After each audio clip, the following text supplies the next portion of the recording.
नमस्कार दोस्तों, मैं अखिल सिंह स्वागत करता हूं आपके अपने यूट्यूब चैनल सेटअप जीके में।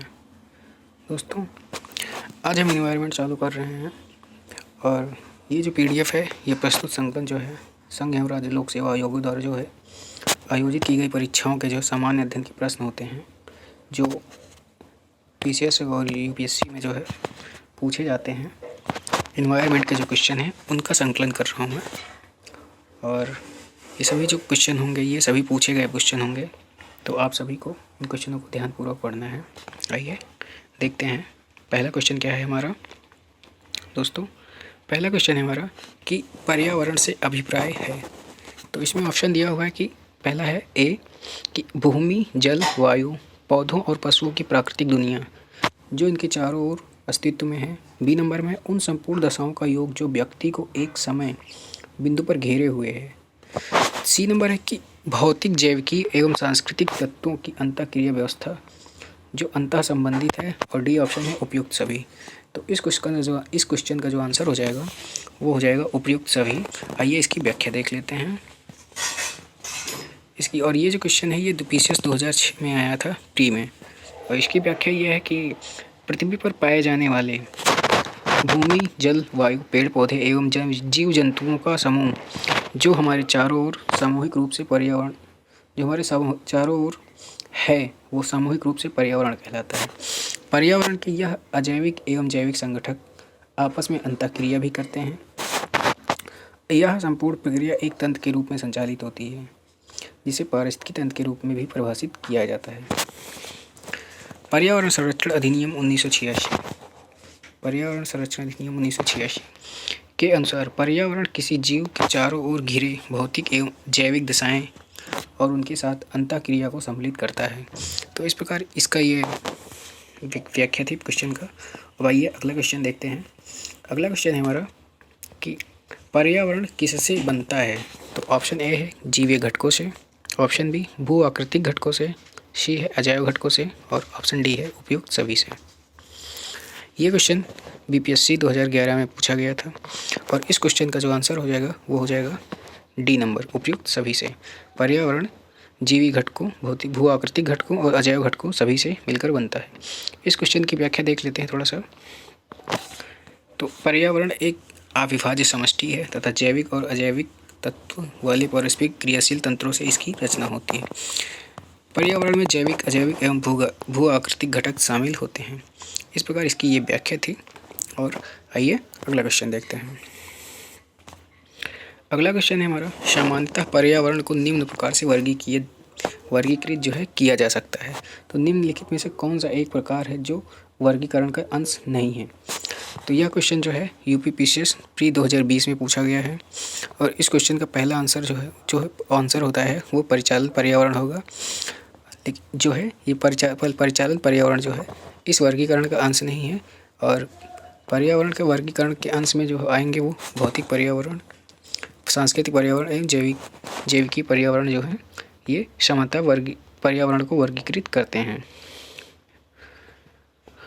आइए इसकी व्याख्या थोड़ा सा देख लेते हैं। तो और नेक्स्ट क्वेश्चन जो हमारा है वो है निम्नलिखित घटनाओं को कालानुक्रम में जो है व्यवस्थित कीजिए तथा नीचे दिए गए कूट से सही उत्तर चुनिए।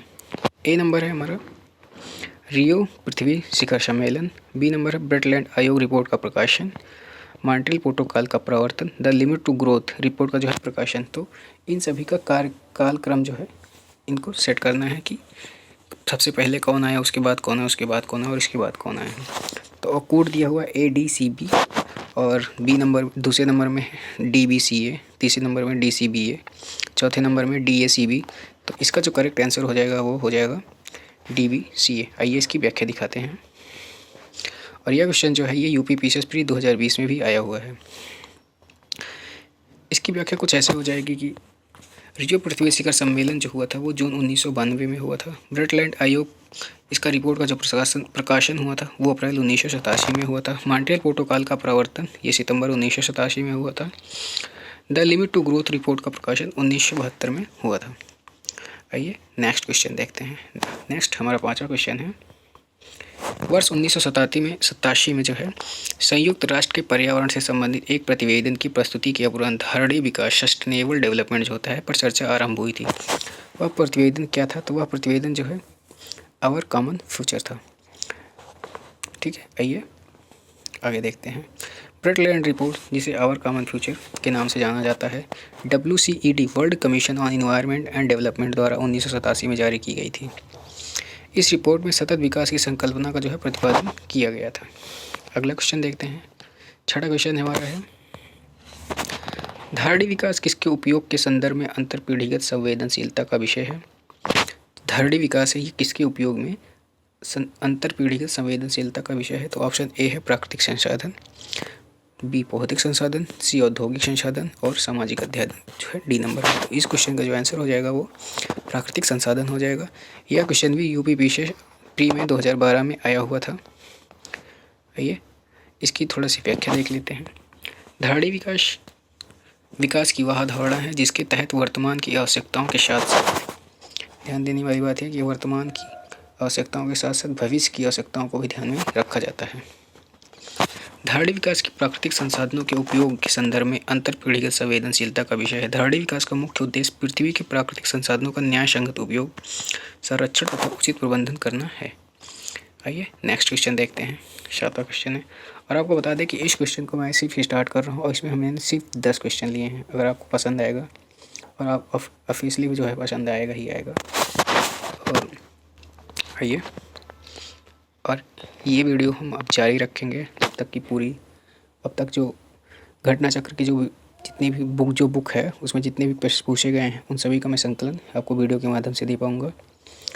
तो जब तक ये ख़त्म नहीं हो जाएगा पूरे क्वेश्चन हम आपको करवाते रहेंगे।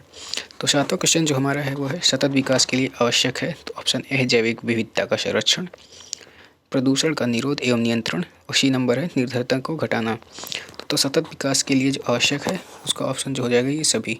सतत विकास के लिए हमें जैविक विविधता का संरक्षण भी आवश्यक है, प्रदूषण का निरोध एवं नियंत्रण भी आवश्यक है और निर्भरता को घटाना भी आवश्यक है। यह क्वेश्चन जो है यूपी लोअर सबऑर्डिनेट प्री 2004 में पूछा गया था। नेक्स्ट क्वेश्चन, इसकी जो है व्याख्या देख लेते हैं थोड़ा सी। सतत विकास के लिए जैविक विविधता का संरक्षण, प्रदूषण का निरोध एवं नियंत्रण तथा निर्धनता घटाना सभी आवश्यक है। आर्थिक विकास और पर्यावरण की सुरक्षा के मध्य एक वांछित संतुलन बनाए रखना ही टिकाऊ विकास या सतत विकास है। वर्तमान राजनीतिक परिदृश्य में यह एक भूमंडलीय दृष्टिकोण बन चुका है। टिकाऊ विकास की जो अनिवार्य शर्तें हैं वे सूचनाओं की उपलब्धता पर आधारित होती है। नेक्स्ट क्वेश्चन देख लेते हैं। ये आठवां क्वेश्चन है हमारा, निम्नलिखित पर विचार कीजिए। ए नंबर है प्रकाश संश्लेषण, बी श्वसन है, जैविक पदार्थों का अपचय, ज्वालामुखी क्रियाएं। अब इसमें दिया हुआ है कि उपयुक्त में से कौन सी क्रियाएं पृथ्वी के कार्बन चक्र में कार्बन डाइऑक्साइड छोड़ती हैं। पृथ्वी के कार्बन चक्र में कार्बन डाइऑक्साइड छोड़ती हैं। तो ऑप्शन है ए और बी, सॉरी ऑप्शन है ए और डी, दूसरा ऑप्शन है बी और सी, तीसरा ऑप्शन है बी सी और डी, चौथा ऑप्शन है ए बी सी और डी। ये क्वेश्चन जो है आपका IAS प्री 2011 और 2014 में पूछा गया है। इस क्वेश्चन का जो ऑप्शन हो जाएगा हमारा वो हो जाएगा तीसरा नंबर।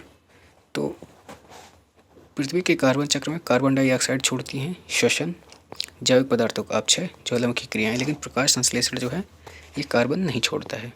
इस प्रकार इसका क्वेश्चन जो है तीसरा नंबर हो जाएगा। नेक्स्ट क्वेश्चन देखते हैं। 9th क्वेश्चन, अधोलिखित में से कौन सा कार्बन चक्र में कार्बन डाइऑक्साइड की मात्रा को नहीं बढ़ाता है? क्या करता है? नहीं बढ़ाता है।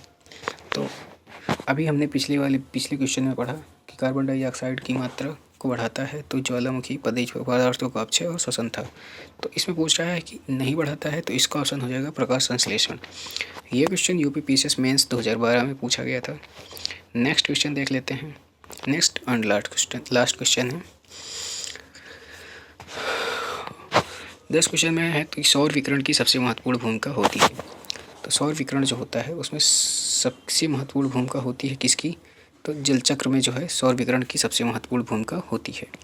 यह क्वेश्चन लोअर पीसीएस में भी आया है 2004 में और यूपी पीसीएस प्री 2000 में पूछा गया है। तो आशा करता हूँ यह श्रृंखला आपको बहुत पसंद आई होगी। और अपने दोस्तों में लाइक शेयर करना ना भूलें। और अगर आप चैनल पे नए हैं तो चैनल को लाइक करें, शेयर करें, सब्सक्राइब करें। इसी के साथ वीडियो की समाप्ति करती हैं और बने रहिए नेक्स्ट वीडियो के लिए। धन्यवाद।